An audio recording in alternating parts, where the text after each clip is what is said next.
திரும்ப கூவத்தை உயிரோட எடுக்க முடியும்னு சொல்லி போட்டிருந்தேன். சோ அது என்னன்னா, அந்த உணர்வு வந்து இங்க இருக்கக்கூடிய சென்னை வாழ் மக்களுக்கு இருக்கணும். ஆனா அது எத்தனை பேருக்கு இருக்குங்கிறது தெரியல இன்னைக்கு.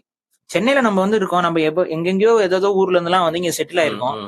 ஆனா இங்க செட்டில் ஆகிறதுல 2 விதமான பீப்புள் இருக்காங்க. ஒண்ணு வந்து தமிழ்நாட்டுடைய மற்ற பகுதிகளில் இருந்து தமிழர்கள் வந்து செட்டில் ஆகுறாங்க. இன்னொன்னு வந்து தமிழர் அல்லாதவர்கள் வெவ்வேறு இடத்துல இருந்து செட்டில் ஆகுறாங்க. தமிழ்நாட்டுல இருந்து வந்து செட்டில் ஆகுறவங்க இங்கே நம்ம வாழ்க்கை இனிமே இங்கதான் இருக்க போதுன்னு நினைச்சு பண்றவங்களுக்கு சென்னை மேல ஒரு கன்சர்ன் தானாவே வந்துருது. ஏன்னா சென்னையும் அவங்க வந்து ஒரு பார்ட் ஆஃப் தேர் ஐடென்டிட்டியா பாக்குறாங்க. ஆனா இங்க வெளி மாநிலங்கள்ல இருந்து வந்து செட்டில் ஆகிறவங்களுக்கு அந்த சென்னை வந்து நமக்கு ஒரு பார்ட் ஆஃப் ஐடென்டிட்டிங்கிற அந்த ஒட்டுதல் வர்றதுல அதனால அவங்களாம் இதை பத்தி சுத்தமா கவலைப்படுறதே இல்லையோன்னு தோணுது. வந்திருக்கோம்பா அப்படின்னா வந்தவருக்கா நம்ம திரும்பினா தேவையெல்லாம் போயிருவோம் அப்படின்னு நினைக்கிறாங்களா இல்ல என்னன்னு தெரியல. அந்த அந்த ஒரு தாட் ப்ராசஸ் அவங்களுக்கு வர மாட்டேங்குது. அதை பத்தி அவங்க கண்டுக்கிறதே இல்ல. குறை மட்டும் சொல்லிடுவாங்க. இப்ப கூவம் வந்து ஆனா முன்னாடி ஒரு வீடியோ நான் சொல்லியிருந்தேன். அதாவது கூவ நதிக்கு நடுவுல வந்து இவங்க பாலம் கட்டிட்டு இருக்காங்க. இன்னைக்கு நடந்துட்டு இருக்கு. அது ஒரு பெரிய டெவலப்பர் பில்டிங் அபார்ட்மெண்ட். அவங்கதான் அந்த அபார்ட்மெண்ட் கரையோரத்துல இருக்கு. கூவ கரையோரத்துல இருக்கு. அதுக்கு யார் பர்மிஷன் தெரியல. என்னமோ சாமி நமக்கு மணி வரும்.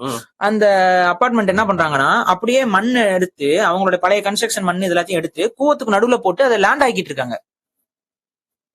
கூவத்துக்கு நடுவுல லேண்ட் ஆக்கிட்டு இருக்காங்க. என்னத்துக்கு எனக்கு புரியல.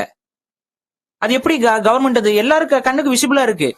அது எப்படி கவர்மெண்ட் அனுமதிக்குது? எப்படி அவங்க வந்து அங்க வந்து கொட்டுறாங்க?